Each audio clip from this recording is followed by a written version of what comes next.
अस्सलाम वालेकुम, मैं हूं अमजद अजीज़ मलिक और आप देख रहे हैं कसोटी डिजिटल। इससे पहले कि हम आज की मेहमान शख्सियत से आपका तारुफ़ करवाएं, मेरी वही आपसे दरख्वास्त कि कसोटी डिजिटल को लाइक कीजिए, सब्सक्राइब कीजिए और फिर घंटी के निशान को ज़रूर प्रेस कीजिए ताकि आने वाले दिनों में हमारी मज़ीद जो वीडियोज़ हैं वो आप तक पहुँच सकें।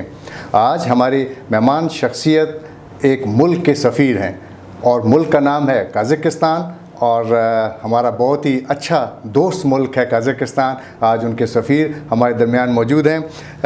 Thank you very much excellency Yerzhan Kistafin for your time to the Kasoti Digital. Today you visited Peshawar. What was the purpose of your visit?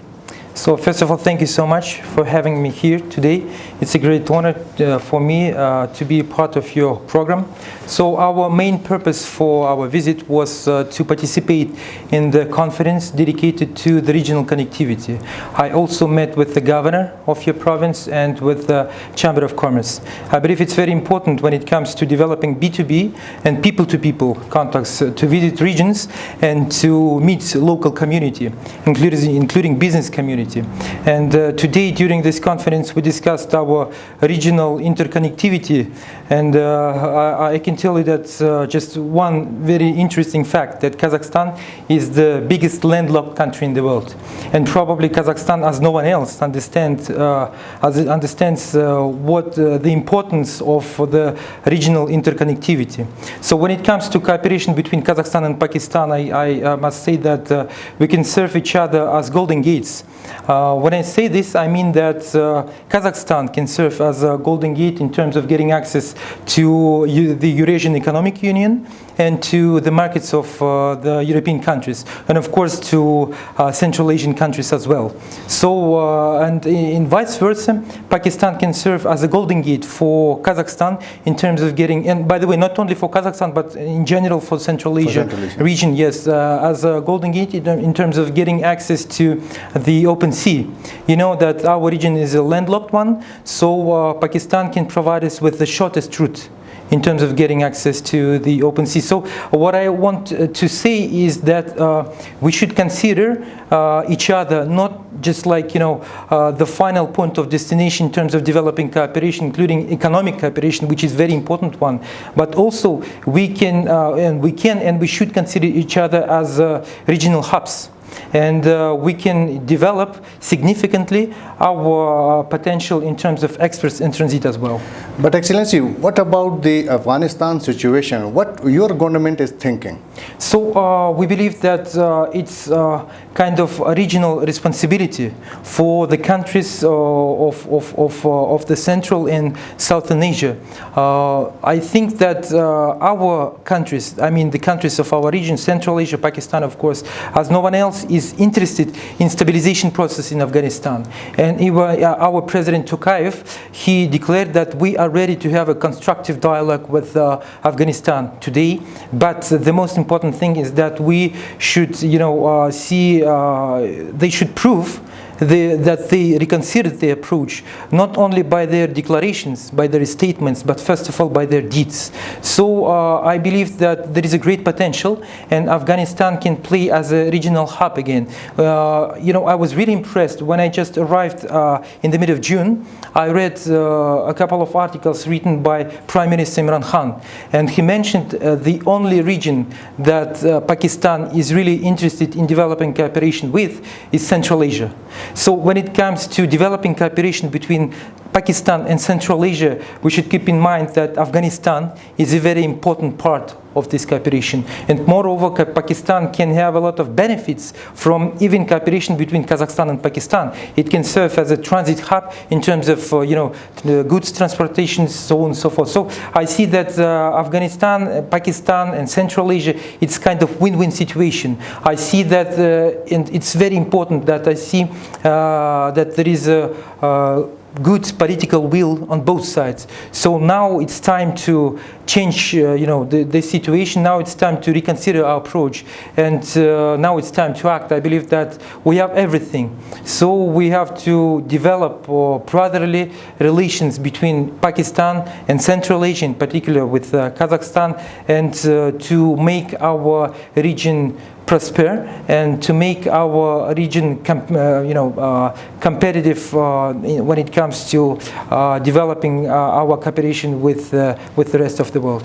Today you are in Peshawar, which is called City of Flowers, and I hope that Peshawar in the future, Peshawar and Nur Sultan will have very good relations. Yeah, sure, of course. Pakistan and Kazakhstan are cooperating in different fields. Is there any scope for private-public joint ventures between both countries?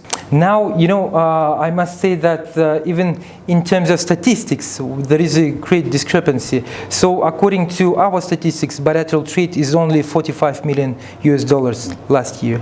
According to Pakistani statistics, our trade is about $100 million. So you see that even those figures are almost nothing when it comes to such a great untapped potential between our countries. We see that Pakistan is a great, huge market, and we should develop our cooperation. As for now, we have cooperation in terms of agriculture and natural resources. To the best of my knowledge, we have some trade in terms of metals. But any scope in the tourism? No. This is, the main issue for us to challenge is the lack of information. I must say, unfortunately, I have to recognize that there is a gap that we need to fill. When it comes to cooperation between our countries, first of all and foremost, we should spread information, to exchange information on the level of our communities. This is the reason why I believe that it's very important to boost our people-to-people ties. And when it comes to our people-to-people cooperation, we should be focused on cooperation between our universities, between our experts communities, and of course media, because you can play a very crucial role in terms of exchanging information. So this is the reason why I believe that we should establish kind of direct communications between all these three levels that I mentioned. So if we succeed, if we are able to develop those direct communications, definitely we will succeed. If we talk about people-to-people contact, so what we are doing in this very important field? To be honest with you, this is another challenge that we need to address as soon as possible. So I'm happy to inform you that I met with the civil aviation authorities of Pakistan. I also spoke to my colleagues back in Nur Sultan from the civil aviation authorities of my country. So again, I see that there is a good will and positive reaction from both sides. Now what we need to do is to re-establish our direct flights. Maybe you are aware that we used to have direct flights between Kazakhstan and Pakistan back in 90s. And Almaty and yeah. So now we need to reestablish those direct flights that we used to have in the past. But moreover, when I met with the Secretary of Aviation, Mr. Shawkat Ali, he told me that we are ready to approve the application that we have from your side, but we want more. We need to establish a sustainable, a permanent air corridor between Kazakhstan and Pakistan. So this is approach that we have to follow. Moreover, I met with some local airlines here in Pakistan, and now we are talking not only about our regular flights in terms of passengers, but also we want to establish cargo flights as well. Because again, as I mentioned before, in Kazakhstan we have a very well-developed infrastructure that you can use in terms of developing your transit potential, developing your export potential, and getting the European markets. So you can use Kazakhstan and our infrastructure. Let me give you just one example. I met with the people from the Sialkot International Airport. Now they are considering establishing kind of regional office in Kazakhstan. Now they know that they can use Kazakhstan as a regional hub in terms of developing their transit capacity and the cargo potential. Yeah.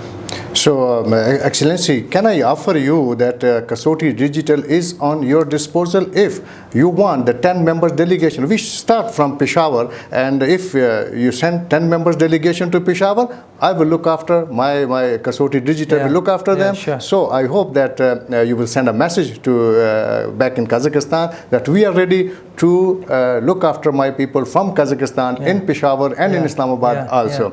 Excellency, thank you very much for your time. Hope you will enjoy your stay in Pakistan. Thank you so much. Thank you for having me.